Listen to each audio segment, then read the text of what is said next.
Now, the cultures that you find inside the Bible are the two main cultures that you find in the Bible are in the beginning there with Moses. Who was Moses with?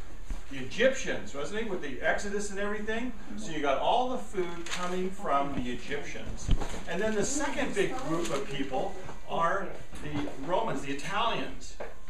So you got a lot of Italian food there. Now, I don't try to go for the modern Italian food.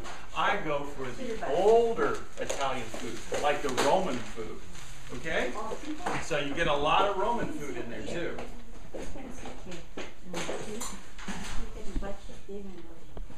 Now, what I also include in this is what I call daily bread. And daily bread is basically just the Bible. Now, it's not just the Bible, though. Of course, you can always say it's just the Bible, but it's not just the Bible, because inside there, I put references to the food. So when you're starting to read through the food, you can actually come across the references to the food and go right over to a recipe. Now, how many recipes do you think you can find in the Bible? Well, not a whole lot. Actually, if you go over to, you can go to Ezekiel 4:9, and that's one of the famous ones that just has the bread in it. Probably a lot of you have heard of Ezekiel 4:9. Well, that's the one about the bread. The rest of them, though, when they talk about food, I put a link in there so it takes you to a recipe. So when you find something like, oh, Jesus cooked some fish, like in John 21, you say, oh, Jesus cooked some fish on the shore there when the disciples were coming in. Well, if you click on that, you can actually go over to a recipe for tilapia. Did I say it right? Yeah. Tilapia? Tilapia? I never say it right. Tilapia. Tilapia. Never say it right. And here's a real easy way to remember. Most people call it St. Peter's fish. Yes. They can remember it that way. And so, and I have some really good recipes in there. In fact, I have some of these recipes, people eat them all up, and I can't even bring any home for my wife and I to have for lunch because they're all eaten up. But all of these recipes are connected with the Scripture. So when you find fish or when you find anything else that is in there, it'll connect you right back over to the recipe. Now, another thing that I have in here is what I call the Bible study, and this is connected to the class that I teach every week over at the Trinity Presbyterian Church. And I always list all the information on here about the class, but I also do something else a little different. At the bottom there, you can see that it has all the class notes, so everything that we do inside the class connected to the study with the notes that are commentary notes and all the recipes, all that's connected in there. So every week somebody can go back and check out what we did and always keep up with the class. The other thing that I like to do is I like to have guest speakers. And see if I can get that page to come up real quick. Zoom, zoom, zoom. Guest speakers. Because I know that, when you talk every single week, somebody comes in and says, oh, Steve's going to be here again. Oh, he's going to show us something. Oh, he's going to have a recipe for us. So what I try to do is about once a month, I try to have guest speakers come in. And the guest speakers can be a whole variety of different people. I have had people like lawyers come in and talk about family law.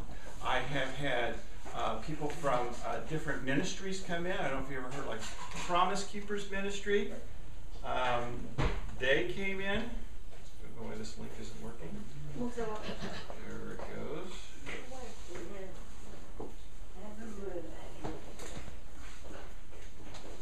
Everything seems slower when you're trying to show somebody something. You ever notice that?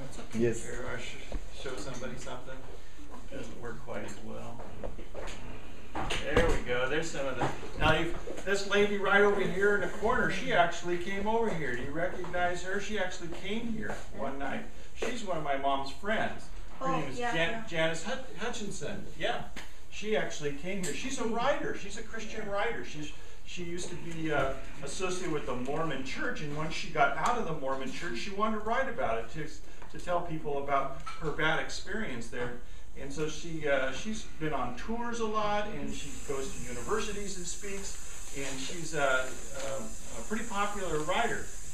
This young lady right here, Christine Beadle, she's a cordon bleu chef. It was really nice to have her, because that day I didn't have to cook at all. She really knew how to cook. Now this gentleman right down here, his name is Ralph Carmichael. If you ever listen to how many of you like big band music? Or how about orchestra music? Orchestra. Yeah, well this gentleman here, way back in the early part of the 19th century, he started taking Christian music and making it, organizing it in such a way that it could be played in big bands and symphonies. And in fact, he gave us tickets to go up there when he was doing Hollywood Bowl. Was it Hollywood Bowl? Sacramento. That was Sacramento. Yes. Anyways, he just did a big performance there up in Sacramento. And one more other person here that's real popular, Carol Solway, right here. This gal right down here in the corner here. She is a Christian singer, and she's a recording artist. And she performed at the class, and she's going to be the one to make the music, the original music, for my radio show that's going to be coming up in June. Good. So, good to be doing a radio show in June on KDAR, the Christian station that's in Oxnard. And this lady here is going to be doing the music that opens the program and closes the program. So we're real excited about that. Constantly have a whole variety of different people coming in. You can see there's some missionaries that also come in to constantly keep us up to what's going on in the missionary field. And there's also people that come from local organizations that help orphan children and runaways and pregnant teenagers, and then constantly coming into the class to let everybody know what's going on in the class and what's going on in their community. And so sometimes that charges people up, and they say, well, how can I get involved with that? And then I can direct them right over to those people, and they can get involved in God's work in their life. Okay. Now some other stuff I got going here. Come on, magic.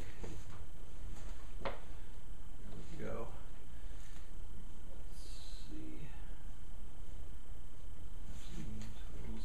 Okay. Another thing that I do is, to add a nice dimension to my class, is that I collect artifacts. You know, when you go into a class and you talk about the Bible, you say, well, yeah, that was so many years ago. I mean, even the earliest stuff, the gospel, that goes all the way back to at least 2,000 years with Jesus. That's so long ago, and it's in a different country. I can't even imagine what it's like.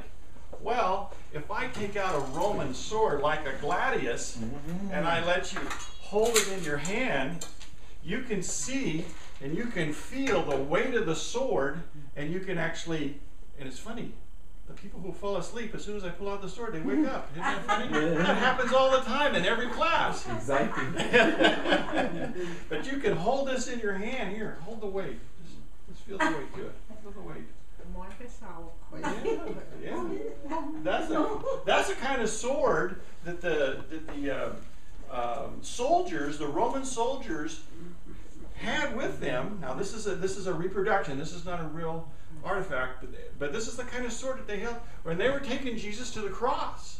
So you hold something like this, you can say, "Oh, yes, yes, yes. Now I understand." You know. Now this type of sword is a stabbing sword. It's a short sword, and it's used for close proximity. You wouldn't slash somebody with this.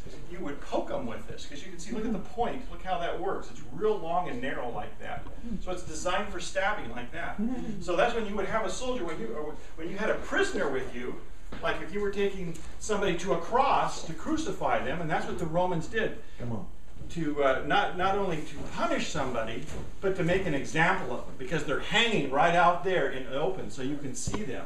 So they would take them up there, and they would have this right here. You could have it right here. So if you had to do any, prodding or even stabbing, you'd have it right in that area. So you can see now exactly and feel it and touch it and look at it and see exactly what was going on in that part of the world and during that time. Now this other sword this sword looks completely different from the one I just showed you, doesn't it? Completely different. So what would you, just by looking at this sword, you'd say? Behead somebody. What's that? Behead somebody. Behead somebody? Well, that's what you would do with the sword, isn't it? But by just looking at the sword, if you know nothing about it, when you're comparing it to this sword, you'd say, this is from a different culture, isn't it? Yes. A different culture. A completely different culture. How many of you have seen the movie The Ten Commandments with Yul Brynner and Charlton Heston? About 1 million times, yes? This is an Egyptian sword. This is a true Egyptian sword. Now this is a reproduction as well, but feel how heavy this sword is. Feel how heavy that is. Oh. That's a heavy sword, isn't it? It doesn't look to be that heavy, does it? It doesn't look like it would be that heavy. Yeah. Oh. Yeah? It's heavy. Yeah, it's quite heavy. You want to hold it? Wow. Yeah. Wow. Yeah, you want? Is it sharp on that? No. That's not sharp. Oh, it is heavy. Yeah. That's Now, twice as when heavy. Yul Brynner was telling his army to attack the Israelites when they were heading for the Red Sea, what did he hold up? Sword. He didn't hold up a sword. No. He held up an arrow. Oh yeah. He held up an arrow. Isn't that kind of strange? It is. Maybe he didn't like the way this looked. Too heavy. And it is very heavy. Maybe he didn't like the way this looked. That's possible.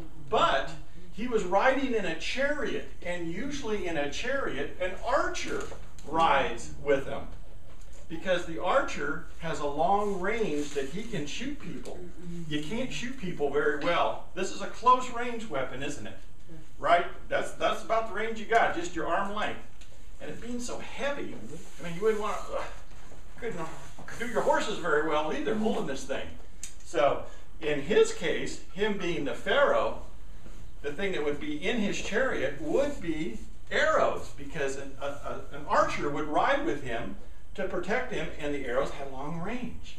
See, those are the kinds of things that are really interesting that you can learn by approaching the Bible this way. Now, if you look at the way this is designed, does it make you think of anything? What does it make you think of?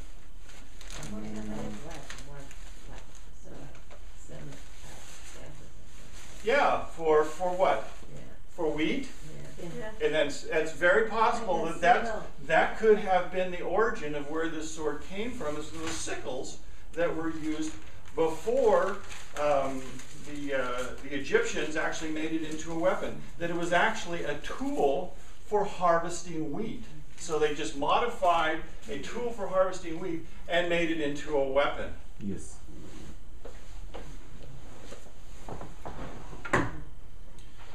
Okay.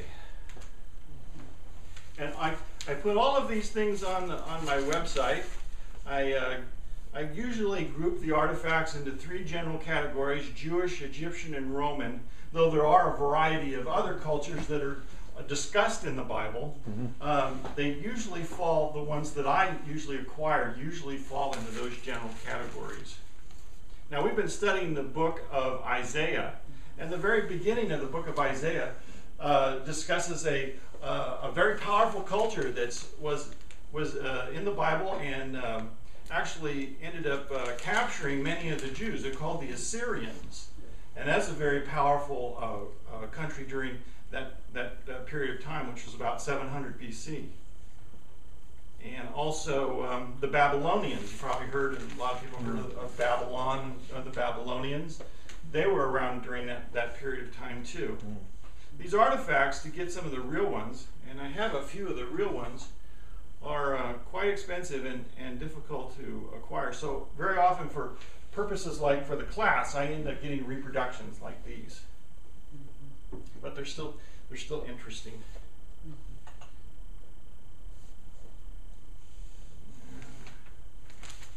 What are you holding in that picture? Am I holding that picture? Are they boots? No. What does it kind of look like? I'm Like old. anything?